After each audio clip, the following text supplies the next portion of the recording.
Allahu Akbar, Allahu Akbar, Allahu Akbar.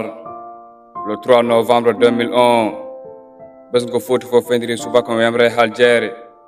gam duttugol ceerno men ceerno Hamdou Rabby Ndiaye.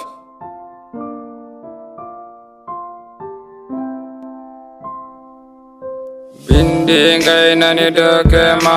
safri kangar walli dok walli lawol kandola bado jawdi kadoko adandi gumday mumo akalti bofo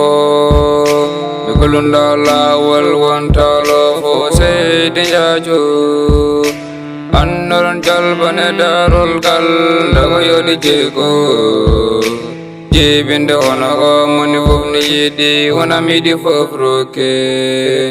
eskay barogal barode janginde jinne tumni yaroɓe jangindegal moɓe wonno ko welma seydi jaajo wali walla labtuɗo nawtani gacce misimma timmi Allah yettini seydi jaajo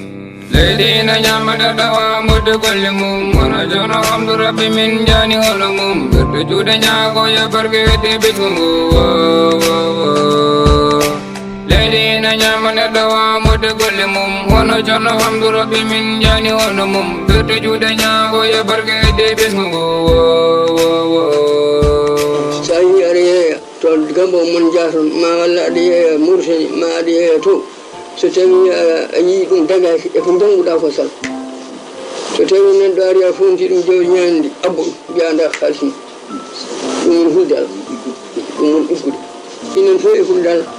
tinen fof e hulde Allah tinen fof e hulde Allah hulde Allah noon ko rewde ko yamira julɗo pullo walla nunɗuɗo moɗaminake hay goto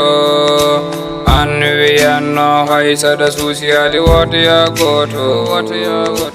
julɗo pullo walla jiɗɗo Mouhammadou almude sekki jane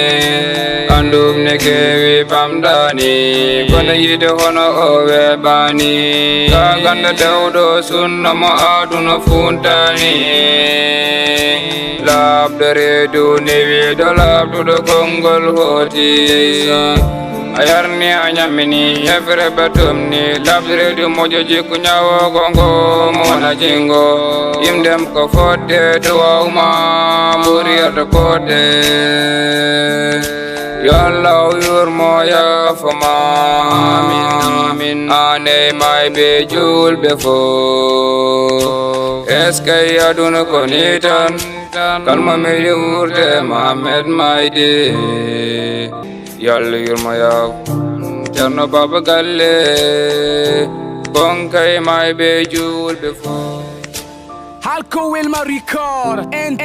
DJ K